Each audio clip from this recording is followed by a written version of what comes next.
अस्सलामुअलैकुम स्टूडेंट्स, मैं हूं आपका टीचर लोन मुज़फ़्फ़र। तो हमने जो जियोग्राफी का लेसन जो हम पढ़ रहे थे, हमने इसमें 5 यूनिट कंप्लीट किए हैं। तो 3 यूनिट के हमने क्वेश्चंस भी किए हैं और मैंने आपको वो पीडीएफ के ज़रिए भी व्हाट्सएप ग्रुप में पीडीएफ के ज़रिए भेज दिया है। ठीक है। तो अब जो चौथा यूनिट है तो उसके हमने अभी क्वेश्चन नहीं किए, जो एग्रीकल्चर है। चैप्टर का नाम जो है जियोग्राफी का चैप्टर जो है क्लास 10th का, उसका नाम है एग्रीकल्चर। ठीक है। तो आपके जो टेक्स्ट पे जो जो भी क्वेश्चंस है तो उनकी सबसे पहले मल्टीपल चॉइस क्वेश्चंस आते हैं। ठीक है। तो मैं यहाँ पे आपको ये क्वेश्चन सॉल्व करके देता हूँ और फिर मैं आपको वो पीडीएफ के ज़रिए भी भेज दूंगा। ठीक है। आपके ग्रुप में पीडीएफ के ज़रिए वो आ जाएगा, आप वहाँ से नोट कर सकते हैं। ठीक है। और यहाँ पे आप ध्यान रखिए। ठीक है। तो पहले जो मल्टीपल चॉइस क्वेश्चन हैं, पहला मल्टीपल चॉइस क्वेश्चन ऐसे हैं कि विच of the following describes a system of agriculture wire a single crop is grown on a large scale. तो इसके 4 आपके आंसर दिए हुए हैं, तो 4 में से आपको एक चूज़ करना है। ठीक है। तो पहला जो आंसर है वो शिफ्टिंग एग्रीकल्चर है, तो दूसरा जो है वो प्लांटेशन एग्रीकल्चर है, तीसरा जो है वो हॉर्टिकल्चर है, चौथा जो है इंटेंसिव एग्रीकल्चर। ठीक है। तो 4 में से एक को आपको चूज़ करना है। तो इसका जो आंसर है वो है प्लांटेशन एग्रीकल्चर। क्या है? Plantation agriculture. और जो दूसरा क्वेश्चन है, जो दूसरा पार्ट है इस क्वेश्चन का, विच of the following is a rabi crop. इनमें से आपको बोलना है कि रबी क्रॉप कौन सा है इसमें। तो रबी क्रॉप का आपको पता है, रबी खरीफ क्रॉप। ठीक है। रबी क्रॉप्स वो क्रॉप्स होते हैं जो नवंबर दिसंबर में जिसकी सोइंग होती है। ठीक है। और जो जिनको विंटर क्रॉप्स भी कहा जाता है। इनमें से कौन सा रबी क्रॉप है? राइस है? नहीं। ग्राम है? मिलेट्स है या कॉटन है? ठीक है। तो इनमें से जो राइस है, मिलेट है या कॉटन है या खरीफ क्रॉप्स है, तो वहाँ क्या बचते हैं? वहाँ पे रहता है कि ग्राम एक रबी क्रॉप है। तो इसका जो आंसर है वो है ग्राम। ठीक है। और नेक्स्ट जो है, तो एक और है, which of the following is a leguminous crop. इनमें से लिग्यूमस क्रॉप कौन है? पल्सेस है, जवाहर है, मिलेट है या सीमम है। ठीक है। सीसमम है। तो इसका जो आंसर है वो है पल्सेस, क्योंकि पल्सेस जो है ये लिग्यूमस क्रॉप है। उनकी एक एबिलिटी होती है, ये नाइट्रोजन, जो एयर में नाइट्रोजन है उसको फिक्स कर देता है और सॉइल की फर्टिलिटी को रिटेन कर देता है। और एक और है, which of the following is announced by the government in support of crops. Crops के सपोर्ट में गवर्नमेंट ने कौन सी स्कीम को अनाउंस किया है? मैक्सिमम सपोर्ट प्राइस, ठीक है, minimum support price, moderate support price या इन्फ्लुएंशियल सपोर्ट प्राइस। तो 4 में से आपको एक को चूज करना है। Correct answer is minimum support price. क्या है? Minimum support price. ठीक है। तो ये आपके जो जियोग्राफी की लेसन है, पेज नंबर 48 पे जो क्वेश्चन दिए गए हैं आप वहाँ पे देख सकते हो और उनको अपने नोटबुक में ये नोट कीजिए। ठीक है। उनको दर्ज कीजिए और फिर प्रिपेयर कीजिए। और उसके बाद है short answer type question. Short answer में है, answer the following question in 30 words. सिर्फ 30 वर्ड्स में आपको जवाब देना है। तो पहला इसका क्वेश्चन है, name one important beverage crop and specify the geographical conditions required for its growth. एक बीवरेज क्रॉप को आपका नाम बताना है और उसकी जियोग्राफिकल कंडीशंस को बताना है कि उसकी ग्रोथ के लिए क्या क्या जियोग्राफिकल कंडीशंस होनी चाहिए। देखिए, आप ऐसे लिख सकते हो, टी जो है, tea is an important beverage crop. This plant grows well in tropical और subtropical climate and deep and fertile well drained soil which is rich in humus and organic matter। Okay. तो ये पहले question का जवाब। देखिए, तो आप परेशान मत हो जाए अगर मैं तेज़ बोल रहा हूँ, क्योंकि मैं आपको ये व्हाट्सएप के ज़रिए भेज दूंगा। व्हाट्सएप पे आपके ग्रुप में ये पीडीएफ डाल दूंगा। ठीक है। तो यहाँ पे आपको मैं समझा रहा हूँ, इसीलिए मैंने ये वीडियो अपलोड किया है। तो एक और चीज़ है, name one staple crop of India and the region where it is produced.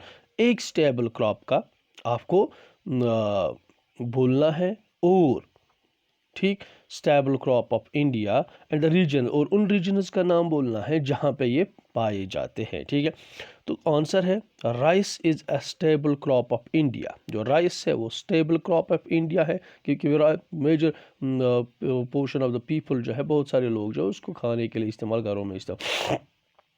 It grows in the main plains of north, ठीक है, it grows in the plains of north and north east India, coastal areas and the deltaic regions. ठीक है, तो ये हो गया दूसरे question का आंसर। तीसरा क्वेश्चन है उसका, वो क्या है, enlist the various institutional reform programs introduced by the government in the interest of farmer। तो interest of the farmers के in the interest of farmers के बजाई के लिए, भलाई के लिए गवर्नमेंट ने कौन कौन से प्रोग्राम्स को इंट्रोड्यूस कर दिया है। ठीक है, द वेरियस, ठीक है, the various institutional reform programmes, answer ऐसे है, the various institutional reform programmes introduced by the government for the benefit of farmers are. पहला क्या है, crop insurance against drought flood and fire. Crop insurance को, insurance जो होता है crops की इंश्योरेंस की है किसके अगेंस्ट, अगर कहीं पर ड्रॉट्स हो जाए, फ्लड्स हो जाए या आग लग जाए, तो उसके अगेंस्ट क्रॉप को इंश्योर किया गया है, तो फिर उसको कंपनसेशन मिल जाता है गवर्नमेंट की तरफ से एक फार्मर को। Minimum support policy, minimum support जो पॉलिसी है, तो गवर्नमेंट जो है वो एमएसपी पे लेता है, कहाँ से, फार्मर से, फार्मर के घर से ही, फार्मर के खेत से ही गवर्नमेंट ले जाता है, उसके जो भी उसका जो क्रॉप निकलता है तो उसको सपोर्ट मिल जाता है, उसको पैसे देता है उस चीज़ के। और जो भी एग्रीकल्चर इनपुट्स है, चाहे पावर है, सच एज पावर है, फर्टिलाइजर्स है, मोटर, जो भी हम एग्रीकल्चर इनपुट्स इस्तेमाल करते हैं उन पे फर्टिलाइज़र, उन पे इनको सब्सिडी मिल जाती है। किनको सब्सिडी मिल जाती है, ये जो किसान है, subsidy on agriculture inputs and resources such as power and fertilisers. ठीक है, उसके बाद एक और प्रोग्राम है किसान क्रेडिट कार्ड। ठीक है, किसान क्रेडिट कार्ड केसीसी, जो आजकल बहुत सारे किसानों के पास है, and personal accident insurance scheme, और उनकी एक्सीडेंट इंश्योरेंस स्कीम भी इंट्रोड्यूस की। ठीक है, a declining area of land under cultivation coupled with the increasing population have many consequences. These sorry, तो किसान credit card and the personal accident insurance, तो ये कुछ स्कीमें हैं जो गवर्नमेंट ने इंट्रोड्यूस की है। उसके बाद जो चौथा क्वेश्चन क्या है, the land under cultivation has got reduce day by day. ठीक, जो अंडर कल्टिवेशन लैंड है वो दिन दिन कम होता जा रहा है। Can you imagine it's consequence, क्या इसके नताइज को आप इमेजिन कर सकते हो। देखिए, इसका आंसर ये है, the declining area of land under cultivation, the declining area of land under cultivation coupled with increasing population have many consequences। ठीक है,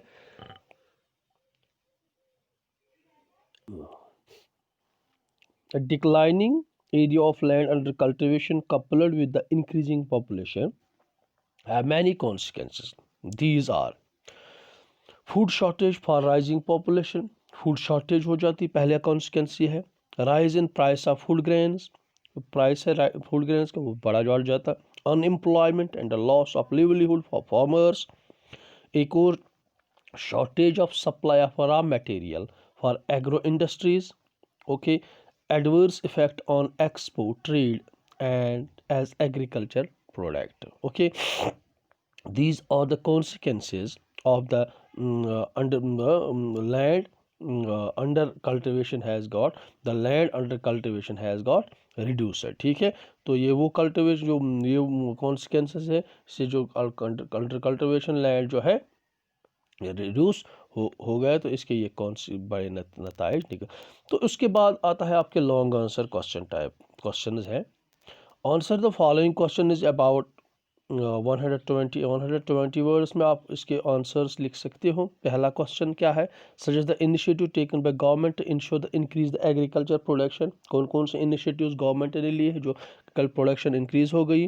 define the impact of globalisation on Indian agriculture पे ग्लोबलाइजेशन का कौन सा effect पड़ा। Describe the geographical conditions required for the growth of. तो geographical conditions जो है ये क्या कितनी ज़रूरी है कि ग्रोथ ऑफ द एग्रीकल्चर के लिए। ठीक है, ठीक है। Conditions required for the growth, rice की ग्रोथ के लिए क्या, तो इसके आंसर्स दिए हुए हैं। देखिए मैंने आपको पहले ही भी बोला कि मैं आपको पीडीएफ भेज दूंगा, तो वहाँ पे से आप ये नोट कर सकते हैं। और एक क्वेश्चन और आता है मैप के हवाले से। Outline and map in shows wheat producing area. Wheat producing areas जो है आप दिखा सकते हो मैप में। ये मैप दिया हुआ है, ठीक है। तो these are all the yellow colour shown in the map shows the wheat producing areas. I will tell you one by one. तो फर्स्ट जो उत्तर प्रदेश है सबसे, तो परसेंटेज के हिसाब से मैं बोल रहा हूँ the Uttar Pradesh 33% wheat producing area. उसके बाद है पंजाब, उसमें 19.2%, 26%, ठीक है। हरियाणा में 13.27%, मध्य प्रदेश में 9.67%, राजस्थान में 9.31%, बिहार में 5.16%, गुजरात में 3.96%, महाराष्ट्र में 2.15%, उत्तरांचल में 1.06% एंड वेस्ट बंगाल में 1.06%।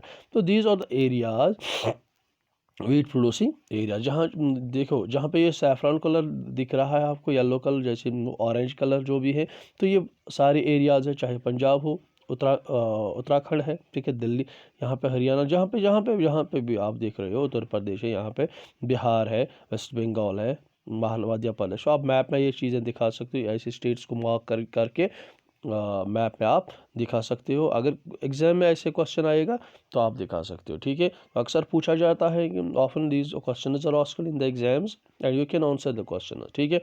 होप कि आपको ये जो मेरी जो कोशिश है आपको थोड़ी समझ आई होगी। तो जहाँ पे भी आपको प्रॉब्लम आएगी आप मुझे कांटेक्ट कर सकते हो। और मैंने आपको पहले भी बोला कि मैं व्हाट्सएप के ज़रिए आपको ग्रुप में ये भेज दूँगा वो थ्रू PDF। तो आप वहाँ पे PDF पे वो क्वेश्चन नोट कीजिए, अपने नोटबुक में लिखिए। Till then have a good day, thank you.